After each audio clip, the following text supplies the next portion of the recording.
अगदीच. म्हणजे अभिनयावर तुझं विशेष प्रेम आहे, पण तुझ्या आयुष्यातला सर्वात मोठा भाग म्हणजे अध्यात्म.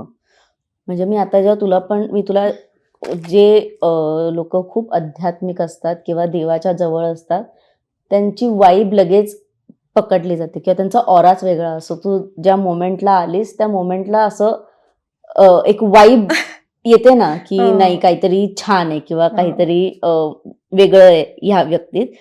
तू गळ्यात माळ घातलीयेस, तू हातात ब्रेसलेट आहे, तू इथे गंध लावलाय, तू अजूनही नामजपचं तुझ्या हातात मीटर आहे. किती देवाच्या जवळ आहे किंवा तू किती आध्यात्मिक आहेस. खूप जास्त. म्हणजे देव, स्वामी माझ्या आयुष्यात खूप मॅटर करतात.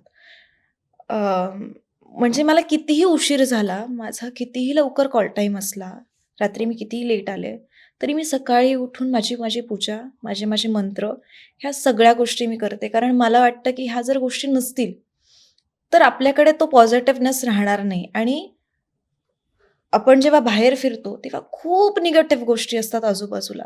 तर ही एकमेव शक्ती आहे, जी आपल्याला प्रोटेक्ट करते.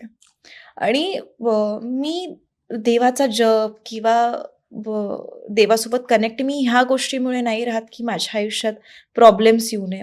बरेच लोकं त्यामुळे राहतात, की हां, माझ्या आयुष्यात काही अडचणी नाही आल्या पाहिजे.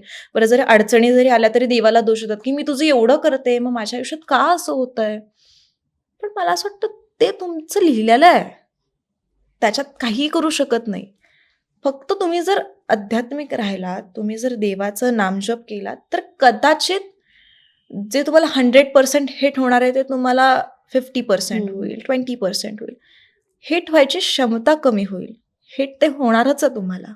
त्यामुळे त्याला देवाला दोष नका देऊ. दॅट इज युअर कर्मा आणि ते तुमच्याकडे येणार. सो असं मला ते वाटतं. आणि स्वामी तर माझ्यासाठी मी बेस्ट फ्रेंड आहेत माझे ते. माझे वडील आहेत, माझी आई तर आहेच. पण ते पण आहेत. मला रात्री झोप नाही आली तरी मी स्वामींकडे जाते. मला का झोप येत नाहीये स्वामी? प्लीज मला झोप येऊ द्या. मला उद्या शूटला जायचंय. का झोप येत नाहीये? असं करते. कधी-कधी माझे काही कामं नाही झाले. का नाही झालं माझं काम? का असं करताय तुम्ही? का होतंय हे? मग मी बोलत नाही कधी-कधी. मी चिडते आणि असं होतं माझ्याकडनं. आता आता मी बोलणार नाहीये तुमच्यासोबत. आता मी पूजाच नाही करणार तुमची. आता मला बोलायचंच नाही. मी रागवले तुमच्यावर. पण अगेन मग मी परत दुसऱ्या दिवशी पूजा करायला जाते. हां, आज पूजा करतीये मी. हे माझे टॉक्स असतात देवासोबत आणि हे मी बोलते. मी नैवेद्य जरी दिला, "हां, खाऊन घ्या. दिलाय खायला. खाऊन घ्या. कसा झालाय सांगा मला." असं मी बोलते. मग माझी आई म्हणते, "अरे बावळट आहेस का तू? येडी आहेस का?" असं नको बोलत जाऊ. लोकं बावळट समजतील तुला. समजू दे. मी देवासाठीच बावळट आहे. इतर गोष्टींसाठी नाहीये.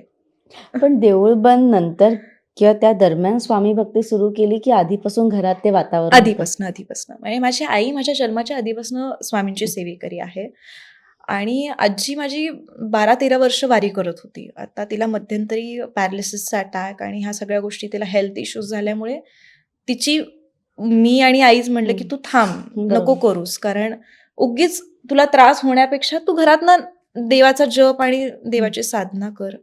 नाहीतर फार गरज नाहीये."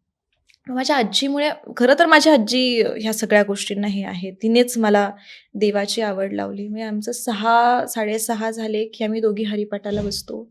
रोज आम्ही हरिपाठ करतो, नामजप करतो. ह्या सगळ्या गोष्टी आजीच्या आणि माझ्या चालू असतात. आणि म्हणजे तिची भक्ती किंवा तिच्या ह्या गोष्टी आहेत.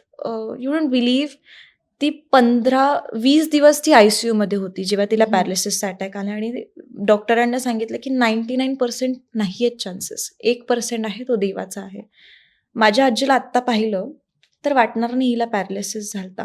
ती ठणठणीत चालते. जसा पॅरालिसिस झालेल्या हं. लोकांचा चेहरा वगैरे एक हं. साइडला असतो, बॉडी एक साइडला असते. माझ्या आजीचं काहीच नाहीये. सो तिची ती भक्ती आणि तिचे ते कर्म आहेत. आणि आजीचं झाल्यानंतर तर मी देवाला अजून मानायला लागले, की नाही, आहे काहीतरी. मराठी मनोरंजन सृष्टीमधील मालिका, चित्रपट, नाटक तसेच कलाकारांबद्दलच्या नवीन अपडेट्स जाणून घेण्यासाठी नक्की सबस्क्राईब करा इट्स मज्जा मराठी या आपल्या नवीन यूट्यूब चॅनलला.